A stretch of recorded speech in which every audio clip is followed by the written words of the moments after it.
Ever notice how you come across somebody once in a while you shouldn't have messed with? That's me. Well, I am not an African American. You're an Oreo cookie, white in the inside and black on the outside. I don't have an afro, I have an Amerifro. Talking that idiotic stuff you talk about, I will slap you. Go ahead. Make my day. Black at the ace of spades, but 100% American. Heard around the world by everybody and their mama. The Jesse Lee Peterson Radio Show.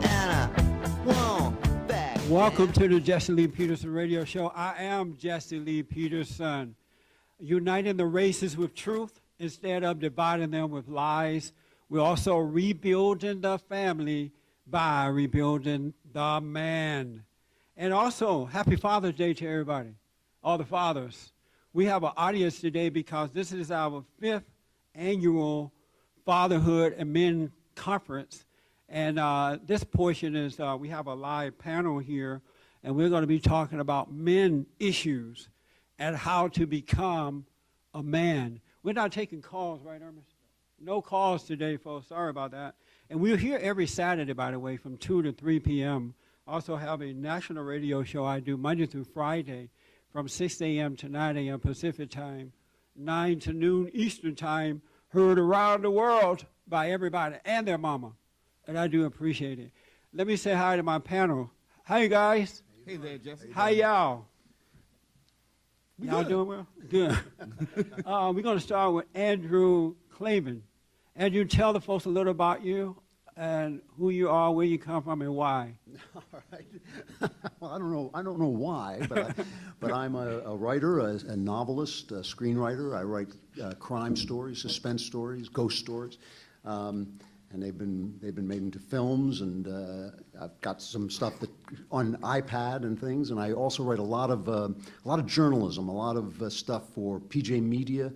For a news site that's called Truth Revolt, and I do these videos for Truth Revolt called The Revolting Truth, which are supposed to be comical videos, 2-minute videos about politics. Right on.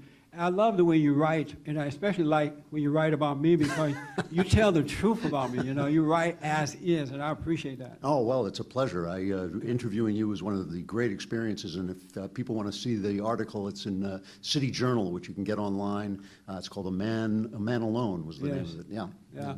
I like your YouTube, too, your videos. They're great, man. We play them sometime on my show. Yeah. Oh, great. I didn't know that. Okay. Yeah, we have a live All Access 24 Jesse, so the All Access members can see them as well while we're playing them. Also, we have Andrew sitting in the middle because we have 2 black guys on each end. And so Irma's like, where do we sit Andrew? I said, well, put him in the middle, and that way he'll look like an Oreo cookie. You're wrong, Jesse. You're wrong. White on the inside, black on the outside. We have Mo Kelly. And Mo Kelly has a radio show on KFI on the weekend. Is it on the weekend? Yeah, Saturdays and Sundays from 6 to 8 p.m. Tell the folks about yourself. Well, I start off as a writer. I'm a syndicated columnist. You can find the Mo Kelly Report, which is the origination point of everything I do, on the Huffington Post and other places. But what I try to do is we talk about politics, popular culture, things which bind us together, but there are relevant issues and lessons to be learned in everything that we discuss, as opposed to just banding about things that are unimportant. Yes. And you don't agree with me on anything, right? Probably. No, that's not true. That's because we've had a lot of dialogue. Yes. And politically, we may be further apart, but prophetically, we are closer together. And I think that there's something like, I don't necessarily have my PhD or my EDD, but I have my GOD, and that is something that we can meet together as far as we talk about fatherhood. That's right. Right on. And Dr. Albert Gibbs, a licensed clinical psychologist specializing in family law. Welcome, sir. Welcome. Tell the folks a little about yourself. Okay, well, I've been in practice in LA for over 30 years. I did my dissertation on marital satisfaction, and what I specialize is in divorce disputes and helping families work with that. I also run classes. I think that's how one of the people here became aware of me, where we teach people who are stuck in chronic conflict, parents, how to get out of that and how to really attend to the best interests of their children and get over their grievances and blame. So when a couple is going through a divorce, they come to you to try to figure out how to work together without fighting and do what's best for the kids? Yes, that's exactly what we focus on. Oh, okay. So I'll start out with you. This is our 5th annual Manhood Conference. What is a man? Because most men don't know what it is today. What is a man? What is a man? Okay, well, male gender, obviously. Well, people define that Well, differently. we're I not think sure you're- about you're the male thinking about- gender anymore because I had a guy on my radio show, 17-year-old black guy, graduated from high school, and he became prom queen. Oh, I think that was in the news, I think. Yeah, and he was on my show. Yeah. Well, I'm not going to go in that direction. What I want to talk about is that the role in the family, and that one of the problems that we do have with men is as times have changed, our role as provider, protector, disciplinarian is still important. But what we find has been more of the problem is that we also have to become better at talking about things to our mate and talking in ways that are not hurtful. So a man is someone who can take care of both the instrumental kinds of things like providing home and income, but also can respond to the emotional and developmental needs of his family and children. And so how about a male that doesn't have a family? Is he a man? Certainly he can be a man. There's no requirement that you have to be a married person or in a family to be a man. I think basically it has to do with kind of living your life with your values and your resilience and taking responsibility for yourself. You say that we as men have to learn how to talk with a woman, to communicate with her. Did you say that? If you want to be married. Really? You don't have to do it if you don't want to be married. Men are not talkers. We speak the truth in few words or less. Why do we have to compromise to appease an emotional person? Well, men are emotional too. We're all emotional. And, But we shouldn't be. But why do we have to appease? Why not get the woman? Why not teach the woman how not to have so many words to say? Because it doesn't work. Why doesn't it work? Because they have choices too. But you're going against the man's choice by making him become something that he's not. If you look at what makes marriages work, it's when people are good partners. And good partnership requires good communication. And it requires the ability to share responsibilities, whatever they may be. So if you want a good marriage, you have to be a good partner. And to be a good partner, you have to be a good communicator with your partner. But you only ask the men to be that good communicator. No, we don't. We have men and women in my class, and we ask them both to be good communicators. You tell the woman to shut up and listen? That will not get your marriage going. If you want to have a relationship, that doesn't work. You can do it if it makes you feel good, but it's not going to make the relationship work. And so, Andrew, what is a man? Well, first of all, I think it's a great and important question Yes. because it's so easy to know what a woman is. Yes. Women have babies, and they, that really defines a lot of who they are, whether they have them or whether they actually have them or not. Yes. But even in a family situation, and certainly without a family situation, man is a little bit more abstract, a harder thing to define. And I've thought about it a lot because I write about men and men in dangers and things like that. And I really have come up with 2 words, and the words are courage and integrity. And courage, first of all, because without courage, you can't have any other virtue. That's right. Because the world is going to come to you and try and knock it out of you, take it away from you, threaten you, all kinds of things to stop you from doing the virtuous thing and the right thing. So you have to start with courage. And when I say integrity, what I mean by that is that you are what you seem.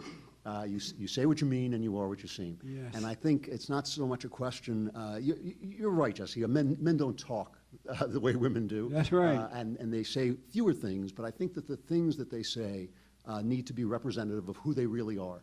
And one of the things I see young men doing all the time is they are told they have to talk a good feminist game, Yeah. a politically correct game, Yeah. and they say these things they don't believe. And a lot of times they wind up in relationships that they don't want, and that they really can't handle, that don't fit them. I think it really is helpful to say, not unkindly, not roughly, not bullyingly, Right. to a woman, this is who I am, this is what I'm like, and this is what I'm going to expect, if we're together. So I think just courage and integrity. If you have the courage to say what you mean and to mean what you say, I think that you're taking a big step to being a man. Wow. I remember as you were speaking, I was thinking about, I remember when my grandfather, I lived with my grandfather and grandmother for a while. When my grandmother would tell me to do something, I would say, oh, okay, Mama, I'll get to it in a minute. Okay, right? And then if I don't do it, she's like, boy, I told you to do this. She started like harassing me. And then, but when my granddad told me to do something, it just took 1 or 2 words and I did it. It didn't really take a lot of words because it was something different coming from him that compelled me to do what I needed to do. Well, And it didn't take a lot of very words. excited about pleasing their fathers. Fathers Yes. have a lot of power Yeah. that they don't realize. So most kids, if fathers are involved, their children are very much invested in pleasing them. Yes, sir. Mo Kelly, what is a man? Accountability and responsibility. And the longer you spend the time dwelling within being held accountable, being responsible, and how that plays out in all of your life, then you are dwelling in manhood. Just to be male in a gender sense does not make you a man. But if you're accountable and you're responsible, that applies to how you treat your wife, how you treat or raise your children, how you conduct yourself in regard to your studies, biblical and educational. If you're accountable and responsible, then you are approaching manhood. Is a man the head of his wife? I A knew married man. For those who don't know, I couldn't wait to that would ask be. you I this. know that's Ephesians chapter 5, verse 23. I know this man well. But there is such a thing, and if you don't know that biblical passage, it's talking about how the woman should be secondary to the husband, to the will and whims of the husband, as the husband. That's not what is it's talking about. That's the head of the head. The man is supposed to be the head of the house, as Jesus is the head of the Right. church. So should a man be the head of his wife? I believe he's the head of the house, which includes his wife, No. and also. You're not answering my question. I did answer Should your a question. man Here we be the should a man be the head of his wife? Yes, which also includes his children and household. Okay, as long as you say yes or no to the original question. Yeah. Okay. Are you married? No, I'm not. Oh, no wonder. No, I'm kidding. I'm joking. Have you ever been married? No, I have not been. Oh, good, man. No wonder you're so happy. Oh, man. How many men have been married in here? We have been married. Oh, okay. How many are married now? How many are the head of their wife? Oh, some hands fell down. Okay. All right. You the head of your wife, Ed? Oh, man. I'm surprised. Mr. Gibbs, should a man be the head of his wife? No. No. No, he should be a partner.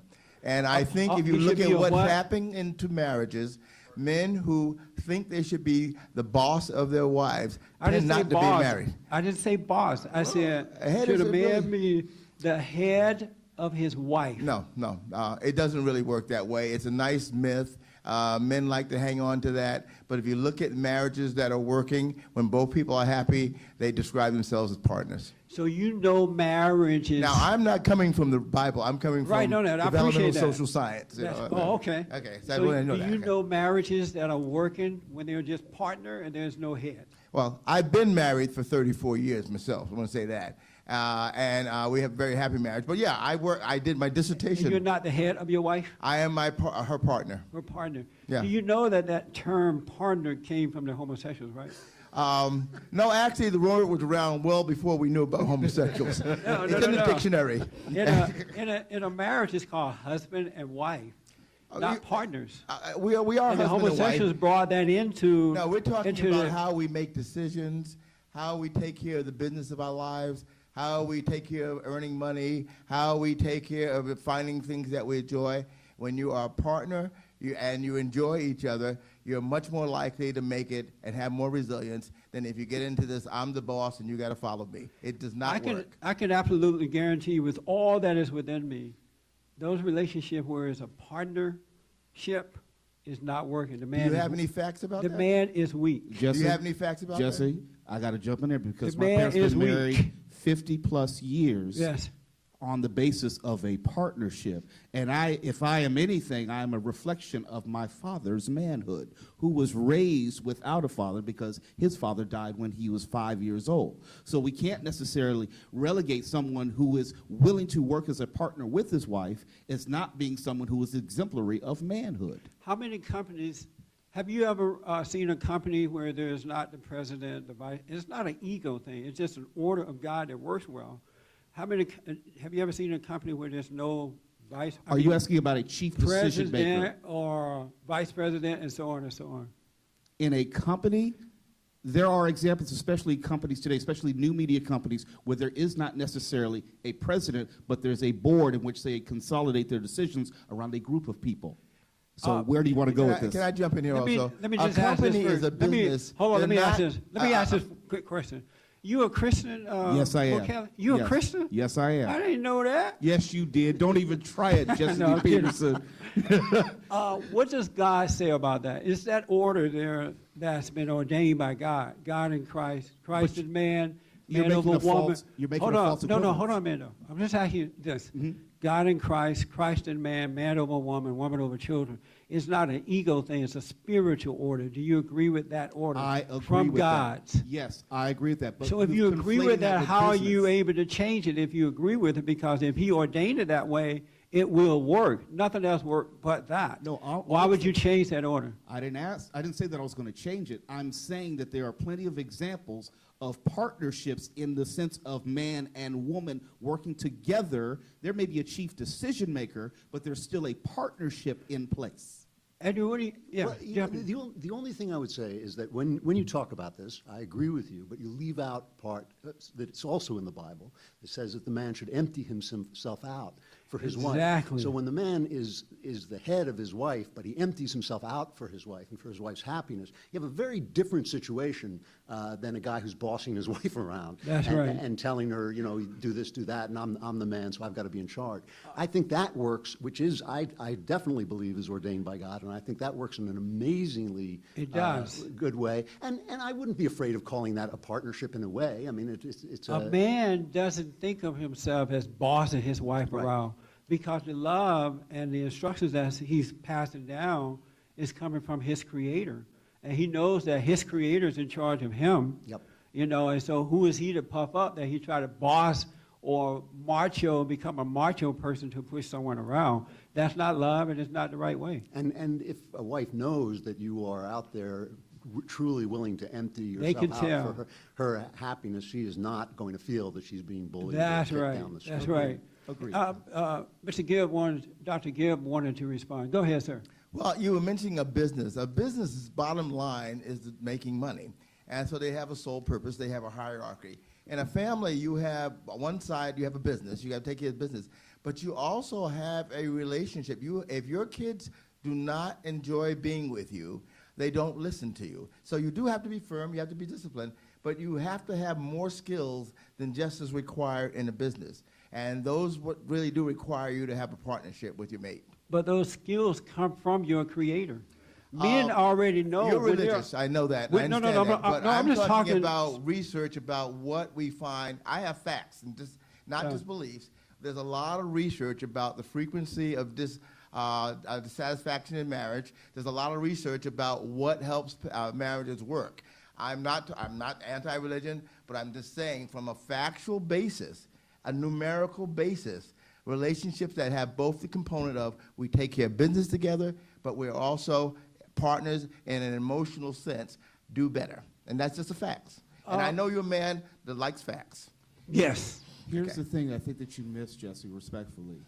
in this discussion of fatherhood and raising children, it's understood that we're talking about a two-parent system. If the man could do it by himself, there would be no need for woman. So obviously there is some sort of acknowledgement that there is a role that they work together. Father and mother, yes. Exactly, in raising these children. When my mother said, if you don't do this, I'm going to tell your father, that's working together. There was an understanding that if I walked out of the house without a belt on, I was a reflection of the last name O'Kelly, and you're reflecting on your father and so forth. But still, these parents work together in a partnership. I don't want to get hung up on a word or nomenclature as far as how we raise children, which goes back to your original question of what is manhood. Andrew, there was a man in Santa Barbara, California, who shot and killed some students over at the University of Santa Barbara, I believe. And it was said, and he said, that he did it because he hated women. You know, he felt like they were not giving him an attention, and he was unattracted to them. He hated women, and then we found out that he was raised by a single mother. And he also had a psychiatric disorder. That the father and mothers were not together, and in many cases where these violence are happening, and boys and girls are in jail for whatever, for committing crime, most of them come from single-parent homes. Why does that happen so often from single-parent home rather than two-parent homes? Well, first of all, I agree that the man who did that shooting was a schizophrenic, and I think almost all of the people who do these mass shootings are schizophrenics, and that, you know, but also they're also all from divorced families as well. That is also true. But if you go to prison, and if you walk down a line of cells, you are going to see one fatherless child after another. Yeah. And that is the one thing that holds them all together and links them all together. Okay. And I think that goes back to what you're saying and the underlying principle that when you are the head of something, you have tremendous responsibility. Yes. You know, you don't listen to your father. I mean, you might listen to your father because he's going to belt you. You might. But you really listen to your father if you know he does the right thing. Yes. And that doesn't mean being perfect, doesn't mean always getting it right. It means always trying to walk with integrity and do the right thing. If you do that, and your kids see you doing that, when you speak, you have an authority that just does not come from anywhere else. It does not come from anywhere else. And when these kids who are lacking that authority, they go right down the drain. I mean, you talk about this all the time, about basically the government replacing the role of the father, which can't be done. And also this theory that came along of feminism that that men were unnecessary. A woman needed a man like a fish needed a bicycle. That was the line. And I think that those things were just incredibly destructive because people do not understand how central a father is. And even, by the way, even when a father dies, the child understands that better than when the father leaves. Yes. You know, we all That know is that true. death is something that you know, we have no control over. Dr. Gibbs, why are these kids, not all kids of course, but most becoming so violent when they are raised by single mothers rather than a father and a mother together? Well, let's correct the facts here. Most kids who are raised by a single parent do not become violent. There is an increased risk for a number of problems. But isn't Let it me true finish, that please. most kids that are committing these crimes are from single-parent homes? Is that true or not? Well, no, not necessarily. I have some stats for you. You Okay. say no. Okay, let me slow you down here. Most men, most kids who come... Let's get that question answered. Is it true that most kids that are committing crime, violent crimes, and joining gangs and going to jail and dropping out of school and having other kids, most of them are from single-parent homes? Is that true or not? It depends on the ethnic group. It also depends. They're mostly from poverty, is what we find, and we find Not that's single-parent the biggest. home? Are they coming from a home where there are two parents? Well, two parents are definitely better for a child. No, that's not what But, I'm asking you. You know, you're making Are it they sound coming like from becoming a single-parent? single-parent home is going to make you a murderer. But- It doesn't, But you're not answering my question. because it's a bad Are they question. coming from two-parent homes or single-parent homes? There are some who come from two-parent homes. But most of them are coming from two-parent homes or they single-parent come homes? from homes where they have more adverse experiences. You're not answering my question. Well, because it's a poor association. Most not a kids who poor come association. from single-parent homes do not kill people. That's not what I'm asking you. Most of the key people who have those murderous things have disorders. It's Well, not Kelly, the fact can you that they're answer coming that from for Dr. Yeah, Davis? I parent can, homes. and I'd have to agree with the doctor. You're trying to make a causal relationship which does not exist. It doesn't. Statistically, I agree with Jesse on this. Andrew, help them. If I may, coming from a single-parent home doesn't mean that you're going to be more All I've done predisposed. is ask a question. I haven't made a comment about it. Are you saying that statistically, numbers, do they come from more I asked, single-parent are homes? most of these kids who are committing these crimes coming from single-parent homes? Without knowing the numbers, I tend to agree with you, statistically, but I don't believe there is a causal relationship. I believe that in the absence of a father figure, just like if you ask me, Jesse, why did you fail that test? It's a number of contributing figures. I didn't study. I didn't go to class. I didn't necessarily learn all the material. That is the same with this. It's more than just one variable in this equation. Andrew, how do you respond to that? Well, I think that's obviously true. It is Right. more than one. It is more than one variable. But I think that you put a child at a great disadvantage when there's no father in the house. When people divorce and children are small, I hear this all the time. Oh, the kids are going to be fine. The kids are going to get over it. That is ridiculous. I mean, when you divorce, that is like blowing up the child's Again, planet. there's some facts out there that challenges that. What they do show is that kids from intact families have problems too, and at the rate of about 10%. Kids from single-parent homes have problems at about a rate of 25%. That means 75% of them are not having problems. It's not a death sentence if you come from a single-parent home. It is better if you have two parents, though. Fatherless children are twice as likely to drop out of school. 10 to 25%. Is that what we're not Twice talking as about? likely to drop out of school. That's from the U.S. Department of Health and Human Services National Center for Health Statistics survey on child's health, Washington, D.C. And I could go on and on and on. I have it too. I have it. The rate is 10 to 25%, but it We're doesn't going to mean take a that the break. majorities. We're going to take a break. We'll come back and pick up on this right after this break. Back in a moment. Hold on to whatever you find, baby. Hold on to whatever will get you through. Hold on to whatever you find, baby. I don't trust myself with loving you. This is the producer of my radio show, and he liked pushing me around because that's the only time he can do it. And Doug liked doing it for the TV show, pushing me around because that's the only time he can do it. And James is a racist, and admitted, confessed racist, and proud of it, right, James? Yes. See? Not afraid. That's one white man not afraid. Okay, we have to thank our sponsors for this 5th annual Men and Fatherhood Conference. And we have a couple of them to thank now. We'll do the rest in the end. And Patrick Rooney, one of the smartest white men on this side of heaven. And he also has a weekly show on my radio. He's the guy behind the headlines. Is going to thank the sponsors.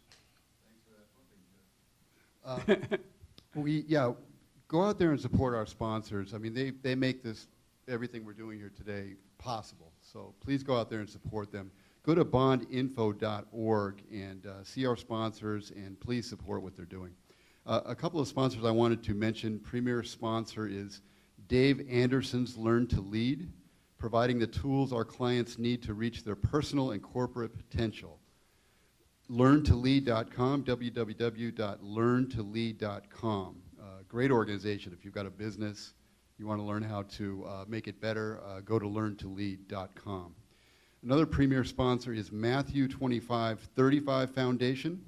They're dedicated to bringing food, shelter, clothing, education, healing, and ministry to under-resourced and imprisoned people worldwide. Matthew2535foundation.org. Great people, great organization. Thank you. And we have a list of other sponsors on our website at bondinfo.org, bondinfo.org. A study showed that 80% of rapists motivated with displeased anger come from fatherless homes. 85% of youth in prison grew up in fatherless homes. That's from the Fulton County, Georgia jail population, Texas Department of Correction, 1992. And I want to go back to, and we're going to get some questions from you guys, so be ready for them for the panel. I want to go back to my panel here, and I want to start with Mo Kelly on this one. Do you admit with me that most, not all, but most men are weak today in that they don't have the courage to stand up for what is right? They're afraid to be called woman hater or man hater or gay hater or some hater or black hater or white hater. Do you agree with me that most men are weak today? I don't agree that most men are weak. I would say that there is an increasing abundance of men who are weak, men who aren't necessarily true to convictions and principles and standards. And we've found ourselves in a time and place today where standards are somehow uncomfortable for people, they're unpopular or unfavorable, as opposed to standing on the word, be it the word of God, or standing on principle. So to specifically answer your question, because you don't like people who don't answer your questions, I don't believe that most men are weak. I do not believe that, but I believe that there's an increasing abundance of weak men. In short, how did they become weak? Or why did they become weak? I think it goes back to your fundamental question about what is a man. We have a lot of boys today, and this is the connection and correlation to single-parent homes, who are being socialized to look at women a certain way. They are socialized to conceive manhood in a certain way, and they conceive manhood in a way which is not connected to principles or standards. Manhood for many young boys is connected to how many women they bed or how many children they have, as opposed to what it actually is. Andrew, do you agree that most, not all, of course, men are weak today, that they don't have that courage to stand up for what they know is right? Well, I don't have the numbers, so I can't say most. I think right. I have to agree that I think that there is a lot more weakness. If you live in a society that has nothing, if you live in a primitive society, men are going to be men and women are going to be women. Yes. Because if you're not, you die. If the women don't nurture the children, they die. If the men don't protect the women, they die. We live in a society where you have everything. This culture is one of the rich. It isn't one of the. It is the richest culture that has ever right. existed. You can never do a day's work and still eat well. You can be disrespectable and still have women come after you and still have sex. You can just about get anything you want without doing anything. And so the option to be weak, is on the table for everybody. And a lot of people, are going to take that option. And I think that excellence in this society is a personal choice. And you have to, as a man, you have to make that choice, because the culture is not going to support you. The culture is not going to encourage you. Your teachers aren't going to encourage you. Even women are not going to encourage you. You right. have to make that choice to be excellent. And I think that that's the situation that we're facing, where people have to make personal choices because there are no voices to teach them to do it. Dr. Gibbs, is it true that as men become weaker and society Are you saying that I'm agreeing with your assumption? No, I'm asking. Okay, let's start with your assumption. Oh, I see what you're saying. I haven't agreed with your assumption yet. But is it true that as men are becoming weaker, society is getting worse, and that crime is out of control, dependency on government is out of control, hatred between the races are out of control, women, not all, but most, have lost their way as to how to be a woman and love a man in the right way. Things are just, the schools are all messed up. Is it true that as men are becoming weaker, society is becoming weaker? Well, first of all, I'm not going to accept your assumption that men are becoming weaker. And I think you if you look at not? it, I'm not accepting your assumption. And why not? Because if you look at history, history has never been golden. If you look through different periods of history, marriage has never been golden. You've had all kinds of horrible things that have happened throughout history in every society. Men have always struggled, and society has always struggled. I do think that there is less cohesive families now, and I do think that puts kids at a disadvantage. And I think there is a more commercial culture that stimulates kids to be immature.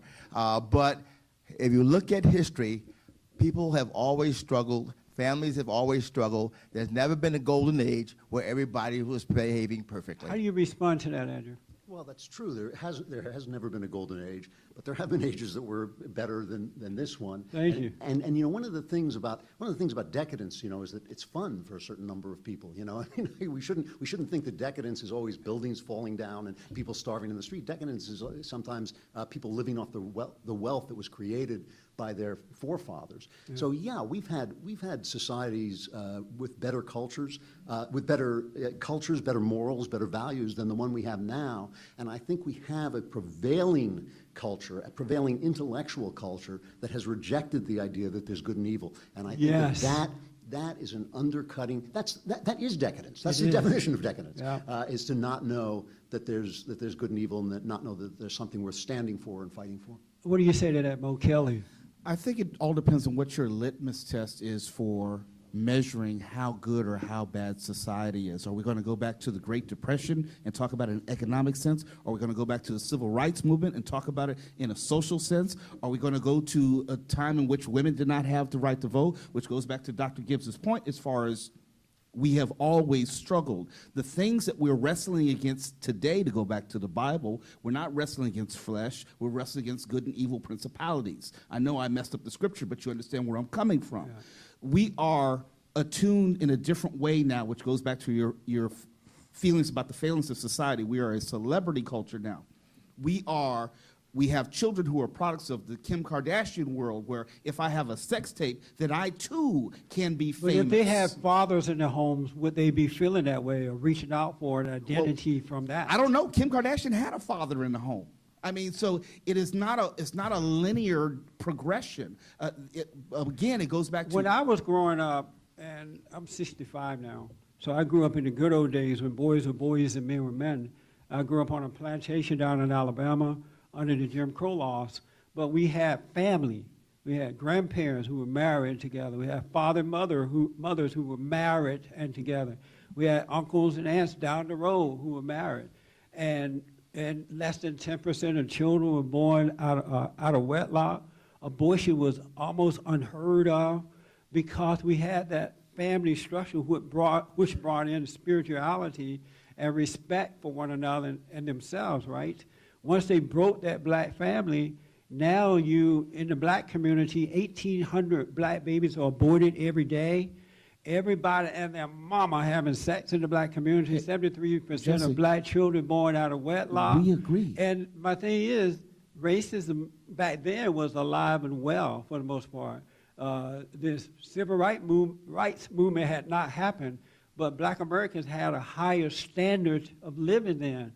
And why don't we have that now when, as Andrew said, we can do whatever we want now? We can live and eat and sleep and go and be whatever we want. That is not in contention here. I think to a person in here, to a man in here specifically, we agree the fundamental breakdown of the family is very important in the discussion of the fundamental breakdown of this nation. So if we can come together in agreement as far as the importance of fathers, let's move past that. Let's also get to the solutions of, then what do we need to do? Give me a short answer, Yes, Andrew. I just have to address the abortion statistic that you said, that there's almost nothing that can counterbalance that statistic. There's almost no good thing that can counterbalance those lives that are lost. Because remember, everybody else has a story to tell. Good or bad, you have a story to tell. Those are voices that will never be heard, stories that will never be heard, lives that will never be lived, and nothing can counterbalance that statistic. That's right. On can the good. you imagine I want to say something about 1,800, according to blackgenocide.com, 1,800 black babies are aborted every day. Okay. 70% of Planned Parenthood abortion mills are located in the inner city, the urban areas. If men were men and married to these women, this would not be happening. Okay. I do think that's the issue. If you look across ethnic groups and internationally, marriage is down. Okay. White people are marrying less. People in Europe are marrying less. That is a problem, and I do think the lack of a cohesive family is a serious issue that's causing deterioration. Let me ask you a short question. You work with men and women who are going through divorces for the courts, right? Is that right, or the government? They're going through divorces for themselves. So. No, I mean, they're going through divorces, but you work for... No, I'm a private practice. Oh, okay. How come the children, most of the time, give it over to the mothers and not the fathers. Well, that's not really true anymore. I mean, that was true because... It was just true the other you want day. to listen to the answer? Okay. There was a doctrine that came out about 40 years ago. It was called the Tender Years Doctrine. And there was this... and people should realize that before that, children were actually given to the men first. Yes. Okay, that's happened. And then what happened is people came out with these theories that... and it happened with industrialization when moms were home and dads were out working. Moms were taking care of the children most of the time. What happened was a theory came out, well, therefore, children needed their mom more than they needed their dad when they were young. That was because the society had moved from an agricultural society to an industrial society where mothers were staying home more. That really has changed now. The whole idea now is that we look at what we call the children's best interest, and there is clear support in the court that frequent involvement of both parents is the desirable goal. There is still some legacy of the fact that we've gone through 40 years where mom typically got the children, but that really isn't true anymore. Well, I haven't seen that. Anybody else seen that happen? I know men. I have testified for men who are going through that stuff. Okay. Yeah. Huh? Go with the mic over there. I'm sorry. It's 90% the women's get Well, the mothers, and the only reasons the father can get it is if he's really healthy, way more than the mother, or if she missed out. Okay, I'm going to have to correct you because this is the area where I have the data. What happens is that if people divorce and in the history of their relationship, the mother has taken care of the child more, there is what they call this approximation rule. There is a tendency to stay with Why that. not do it when However, they both? if you listen, Well, no, but that shouldn't be like that. It should be, the if rule they have- is, if it's a if they young are going to child- divorce. if it's a let's- young child and that there is no history of being with one parent more, the court is disposed to kind of split it up as soon as a child is able to go back and forth. Children want both parents. Yes, they even do. if you are divorcing, They even want if you both are parents. angry, they don't want you to divorce. They don't want But that. let's say you have to. They want free access to both They parents. really do. Without having to argue with the mother about going to visit dad and when she wants it to happen and how she wants it to happen and all that kind of stuff. It really it destroys the spirit of children when that happens. It is true that children desire both their parents, and they want their fathers in their lives. Yes. However, the problem that causes is some legacy issues about how the culture was, but it also has to do with the majority of parents can share, and the ones who can't usually have a very immature relationship from both sides. A question real fast. Yes, sir. Yeah, the law that when women make an accusation, whether it's true or false, there is a law that the government law enforcement cannot take back her lie, and they would go forward and prosecute you. Why wouldn't that law be indicative of how the system runs in favor of the woman? Why wouldn't it be, since it's so glaringly in your face? Why wouldn't that be the characteristic of the law and carry into the family law courts? Okay, Why it wouldn't does. that be? Now, as I said, because of a tradition over the last 50 years, there still is a tendency to lean toward the mother. But when it comes to domestic violence, the rules are, and I see women going to jail, if they come to your house and somebody's got blood on them, the other person's going to jail, and that's the woman too. But you don't have to have blood. I know of cases where a woman can accuse her husband of being violent just out of anger. She's mad at him. Yeah, that happens. And then when the cops get there and she said, oh, I was just angry, it really did not happen, the man have to go to jail anyway to try to prove his innocence because the cops are thinking that, well, she's just changing her mind. It really did happen. They don't give him the benefit of the doubt at all. Why is that, Andrew? Well, I think that the situation has changed. It used to be that you used to say, for instance, rape was the easiest charge to make and the hardest crime to prove, and that favored the man. I mean, it favored the idea that women were lying about these things, and now I think that situation has reversed, mostly through feminism and this kind of idea that we weren't taking women seriously. But it's just as unjust on one side as on the other, I think. Oh, okay. Come here, John, real fast. We got to get this. Then I want to talk about solutions in a minute or so. We have 5 minutes left. Yes, sir. Yeah, when I was young, this goes back 60 years ago, maybe 65. When I was young, we used to listen to a program on the radio, and their motto was, families who pray together, stay together. And I just kind of wondered, what is your take? Do you believe in that statement? Do you think that the lack of religion and faith in our communities are the problem with all the divorce rates? Who's that question for? Dr. Gibbs or anybody? I'll take it. Okay, I'll go take ahead, it. Mo. It's very simple. Just because people have religion or they go to church or they pray, which goes back to what Reverend Peterson was saying before this broadcast, does not mean that you have God or Jesus in your life. Yeah. And it's very important to understand. We've had good 30 years of prosperity gospel. More specifically in the African American community, we have more religion than we need. That is not necessarily what is the problem. I do believe that there needs to be an influx of genuine worship tradition, but not necessarily just more religion, if that makes any sense. In short, what's the solution? How do we turn all this around? We have about 5 minutes now. For me, it starts with the individual, and I know that sounds passé, but it's truth.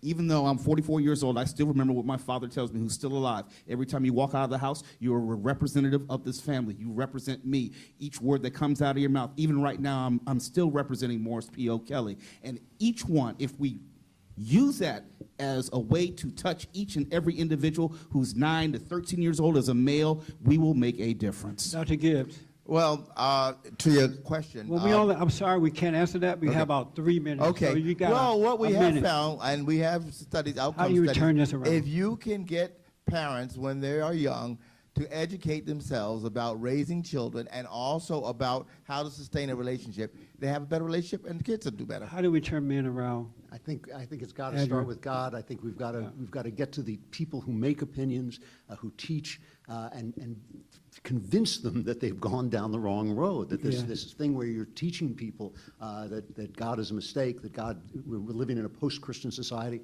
It's the wrong road, and we've got to turn around. I agree. I totally agree that men must turn back to God. They got to turn back to God. Love Him with all their heart, soul, and might. Get married. Husband and wife, love one another. You're going to have little arguments, but with love, you can overcome that. God's love, not emotional love, and then become an example for your children. It's a spiritual battle between good and evil. It has nothing to do with the physical. And unless we return, it was like that when I was growing up. They understood the spiritual aspect of life, and that's why we had better families. I used to think that black people didn't even sin. I thought, sorry, Andrew, but I thought white people were the only ones sinning. I wish that were true. I know now I was wrong. Well, some of those deacons were sinning. I know, huh? But I want to thank everybody. We'll take your question right after we end here. I want to thank you for coming, guys, today. We have some lunch to serve right after this. And thank my panel. Thank you so much for being here today. I do appreciate it.